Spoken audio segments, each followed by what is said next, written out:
The poem of the man God, the first year of the public life. Chapter 114.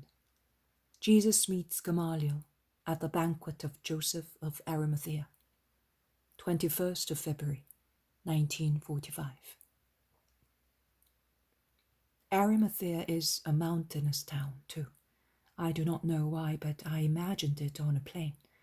Instead it is on the mountains, which, however, are already sloping down to the plain, and from certain turns of the road and the flat country appears to be fertile towards the west, and it fades away on the horizon in this November morning in a low mist that looks like an endless sheet of water.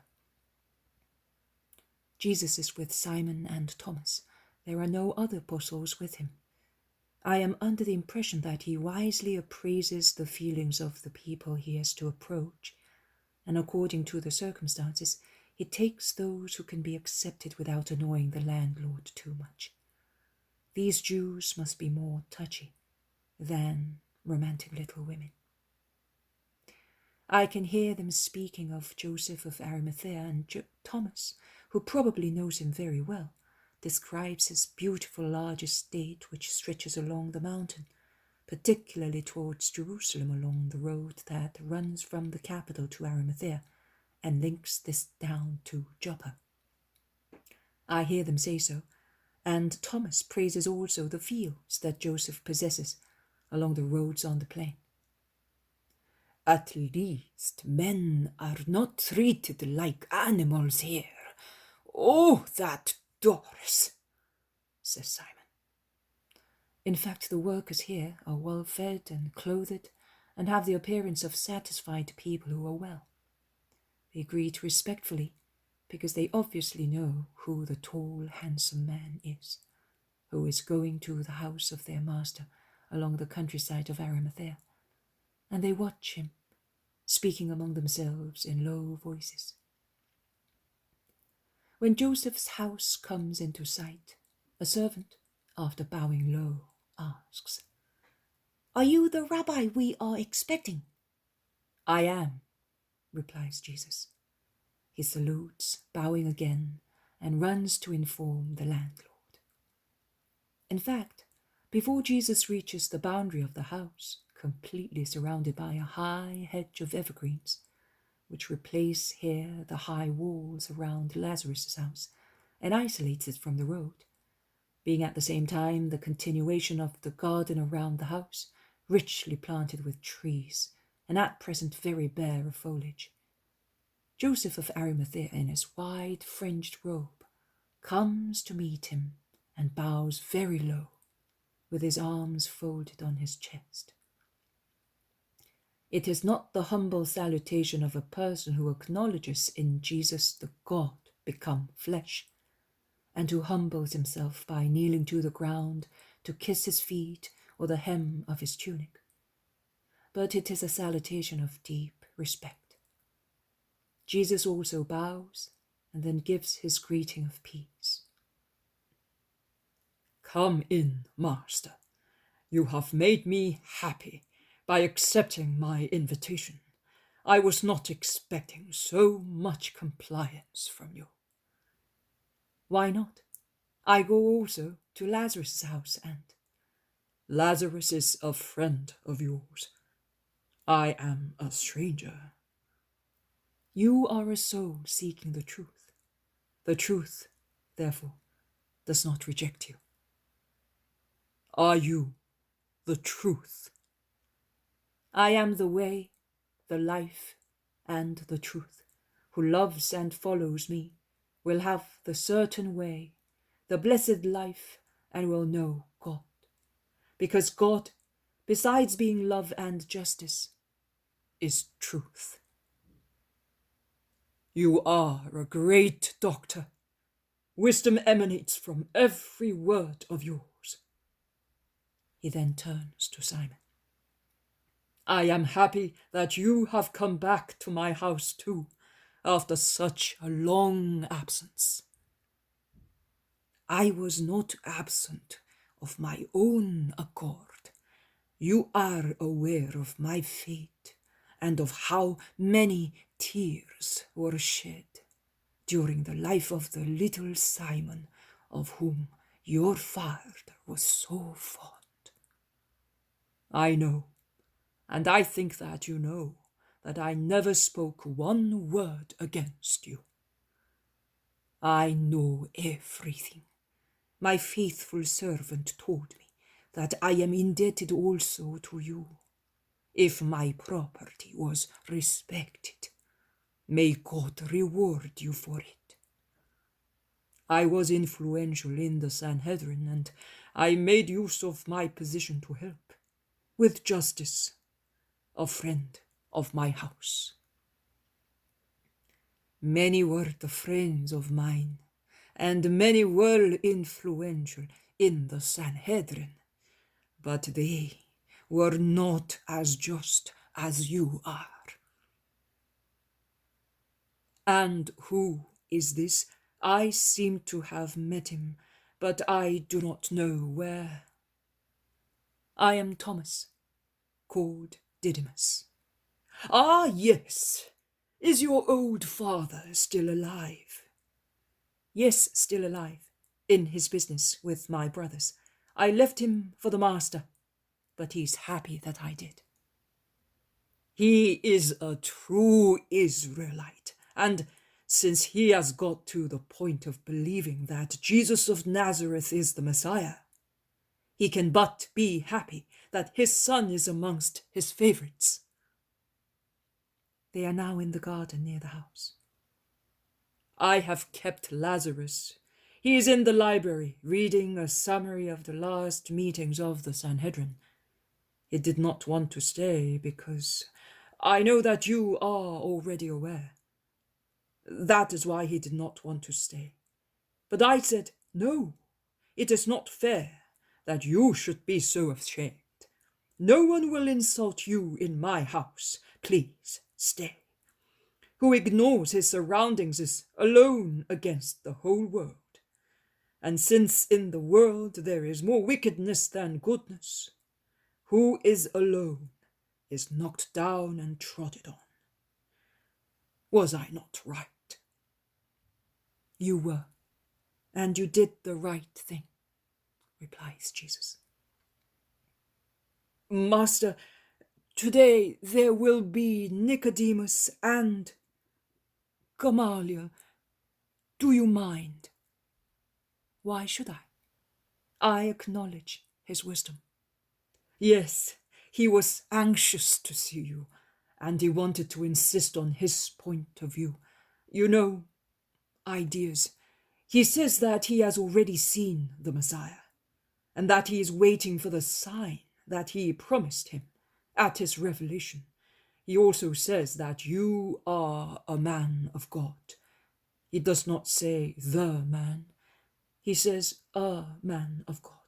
A rabbinical subtlety, isn't it? You are not offended, are you? Subtlety. You are right. We must bear with them. The best ones will prune by themselves all the superfluous branches that make them bear foliage and no fruit, and come to me. I wanted to inform you of his words, because he will certainly repeat them to you. He is frank, points out Joseph. A rare virtue which I appreciate very much, replies Jesus. Yes, I also said to him, but Lazarus of Bethany is with the master, I told him, because of his sister. But Gamaliel replied, is she present? No? Well then, the mud falls off the garment which is no longer in the mud. Lazarus has shaken it off himself, and he does not contaminate my garment with it. And then I am of the opinion that if a man of God goes to his house, I, a doctor of the law, can go there too. Gamaliel's judgment is correct. He is a Pharisee and a doctor to the backbone, but still honest and just. I am happy to hear you say so. Master, here is Lazarus." Lazarus bends down to kiss Jesus' tunic. He is happy to be with him, but he is obviously agitated while waiting for the guests. I am sure that poor Lazarus, to his well-known torment, known to men because handed down by history, has to add these moral sufferings, unknown to and ignored by most people. That is the dreadful sting of the thought. What will this man say to me? What does he think of me? How does he consider me? Will he offend me by means of words or scornful glances? A sting that tortures all those who have been a blot in their families.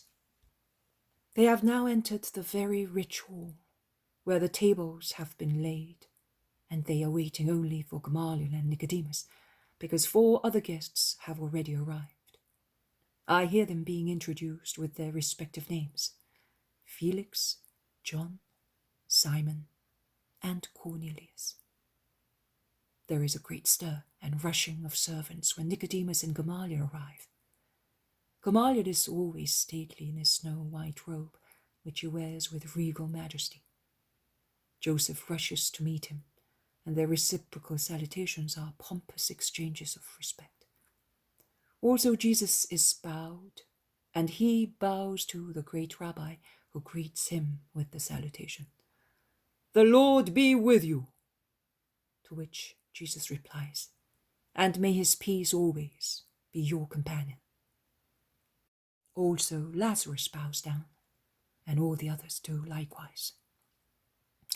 Gamaliel sits at the center of the table between Jesus and Joseph. Lazarus is beside Jesus, Nicodemus beside Joseph. The meal starts after the ritual prayers, which Gamaliel says after an oriental exchange of courteousness among the 3 main personages, that is, Jesus, Gamaliel, and Joseph. Gamaliel is very dignified but not proud. He listens more than he speaks, but anyone can understand that he ponders on every word of Jesus and often looks at him with his deep, dark, severe eyes. When Jesus becomes silent because a subject has been exhausted, Gamaliel revives the conversation by means of a suitable question. Lazarus at first is somewhat confused, but later he takes heart and he speaks too. No direct allusion is made to Jesus' personality until the meal is almost over.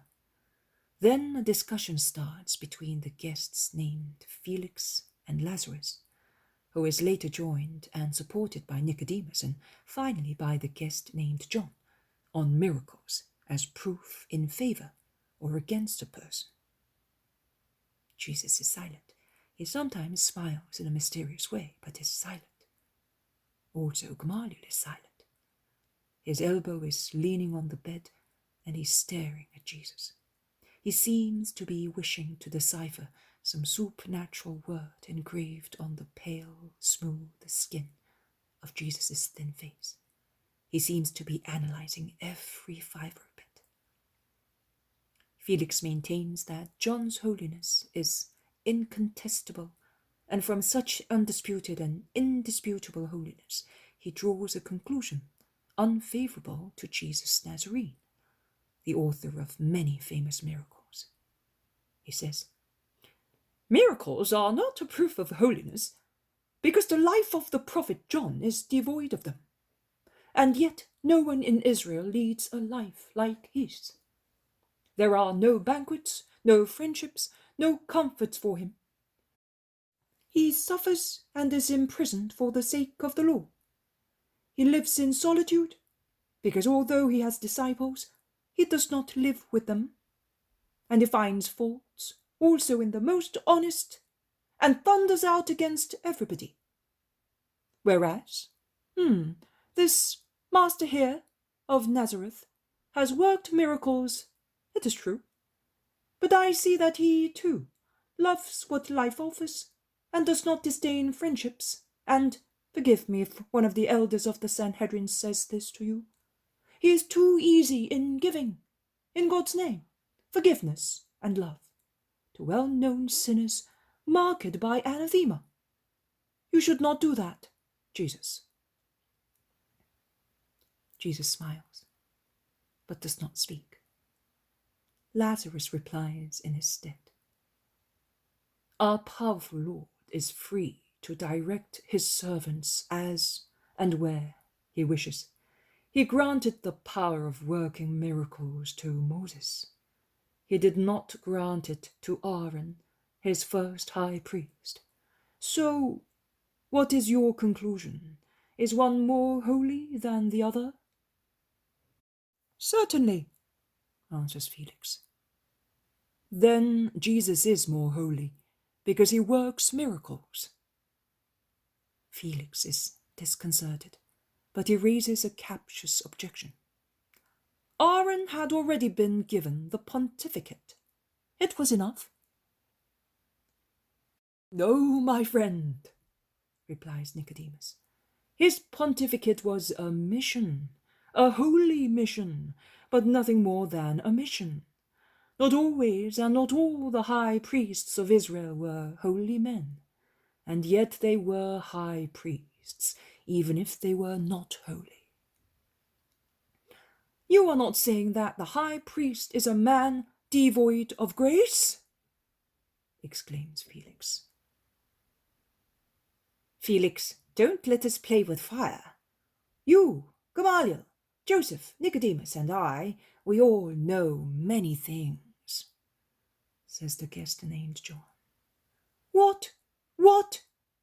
Gamaliel, say something. Felix is scandalized. If he is fair, he will speak the truth which you do not want to hear, says the three men who are bitter against Felix. Joseph endeavors to bring about peace. Jesus is silent, as well as Thomas, the zealot, and the other Simon, the friend of Joseph. Gamaliel seems to be playing with the fringes of his robe, but he looks at Jesus inquisitively. Speak then, Gamaliel, shouts Felix. Yes, do speak, says the three opponents. I say, the frailties of the family are to be concealed, says Gamaliel. That's not an answer, shouts Felix. It looks as if you are admitting that there are faults in the house of the high priest. He is the soul of truth, reply the three men. Gamaliel draws himself up and turns toward Jesus. Here is the master who overshadows the most learned men. Let him speak about it. You wish so, and I obey. I say, a man is a man. A mission is beyond man. But man, invested with a mission, becomes capable of accomplishing it as a superman, when through a holy life he has God as his friend. It is he who said, "You are a priest according to the order given by me." What is written on the pectoral? Doctrine and truth. That is what the high priest ought to possess. Doctrine is acquired by constant meditation, aiming at the knowledge of the most wise one. Truth is achieved by means of absolute loyalty to good. Who intrigues with evil finds falsehood and loses truth. Very well. You have replied as a great rabbi. I, Gamaliel, am telling you, you surpass me. Let him explain then why Aaron did not work miracles and Moses did, raves Felix. Jesus readily replies, because Moses had to impose himself on the dull, heavy, and even hostile mass of the Israelites, and had to succeed in having ascendancy over them, in order to bend them to the will of God. Man is the eternal savage and the eternal child. He is struck by what exceeds the common orders of things. And a miracle is such. It is a light waved before dimmed eyes. It is a sound produced near plugged ears. It wakes people up. It draws their attention. It makes them say, God is here. You are saying that to your own benefit, retorts Felix. To my benefit? What do I gain by working a miracle? Do I look taller if I stand on a blade of grass? Such is a miracle with regard to holiness. There are saints who never worked miracles. There are magicians and necromancers who work them by means of dark powers. That is, they do superhuman things, which, however, are not holy, and they are demons. I shall be, even if I work no more miracles. Excellent! You are great, Jesus, approves Gamaliel. And according to you, who is this great man? Urges Felix, addressing Gamaliel. The greatest prophet I know, both with regard to his deeds and to his words, replies Gamaliel. He is the Messiah. I am telling you, Gamaliel, believe me, you are wise and just, says Joseph. What? You too, the guide of Judeans, the elder, our glory, are falling into this idolatry of a man? Who can prove to you that he is the Christ? I will not believe him, even if I see him work miracles. Why does he not work one in front of us? You that praise him should tell him, and you too that defend him, says Felix to Gamaliel and Joseph. I did not invite him to amuse my friends, and I beg you to remember that he is my guest, replies Joseph gravely. Felix gets up and goes away, a cross and rude man. There is silence. Jesus turns to Gamaliel. Are you not asking for miracles to believe? It will not be the miracles of a man of God to remove the thorn I have in my heart. That is, 3 questions that are always without an answer. Which questions? Is the Messiah alive? Was it that one? Is it this one? It is he, I tell you, Gamaliel, exclaims Joseph. Don't you think that he is holy, different, powerful? You do. Well then, what are you waiting to believe? Gamaliel does not reply to Joseph. He turns to Jesus. Once, do not be upset, Jesus, if I am tenacious of my ideas. Once, when the great wise Hillel was still alive, we both believed that the Messiah was in Israel. There was a great brightness of a divine sunshine on that cold day. In a bitter winter, it was Passover. Men were worried about the frozen crops. I said, after I heard those words, Israel has been saved. As from today, there will be abundance in the fields and blessings in our hearts. The expected one has revealed himself in his first refulgence, and I was not wrong. You may all remember the harvest of that embolismic year, a year of 13 months, as it happens also this year. Which words did you hear? Who spoke them? One, a little more than a child, but God was shining on his innocent, gentle face. I have been thinking of it and remembering it for the last 19 years. And I tried to hear that voice again, that spoke words of wisdom. In which part of the world does he now live? I ponder. He was God, in the appearance of a little boy, in order not to frighten men, and like lightning that dashing across the sky appears flashing northwards, southwards, eastwards and westwards.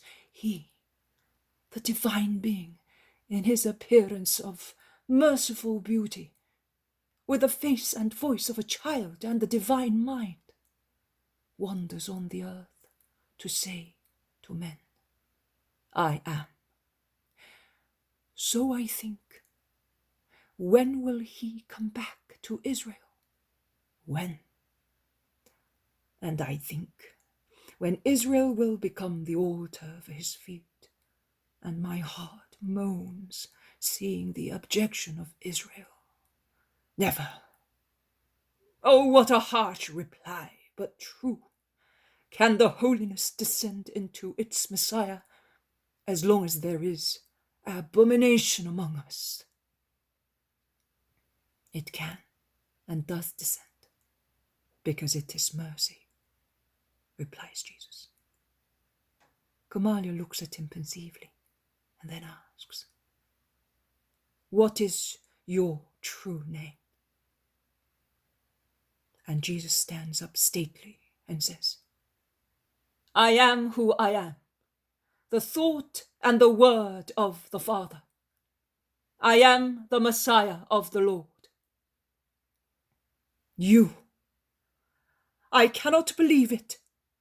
Great is your holiness, but that child, in whom I do believe, said then, I will give a sign.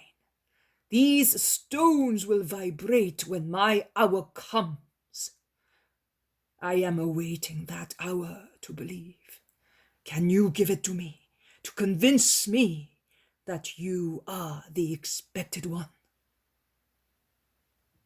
They are now both standing tall, stately, one in his wide white linen robe, the other in his plain dark red woolen tunic, one elderly, the other young, both with deep, dominating eyes, staring at each other. Jesus then lowers his right arm, which he had folded on his chest, and as if he were squaring, he exclaims, you want that sign, and you will have it. I repeat the far-off words. The stones of the temple of the Lord will vibrate, hearing my last words. Wait for that sign, Doctor of Israel, a just man, and then believe, if you wish to be forgiven and saved. Blessed before time, if you could believe before. But you cannot.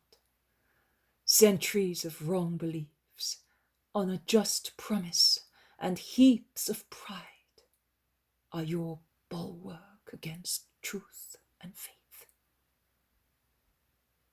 You are right. I will wait for that sign. Goodbye. The Lord be with you. Goodbye, Gamaliel. May the eternal Spirit enlighten you and guide you.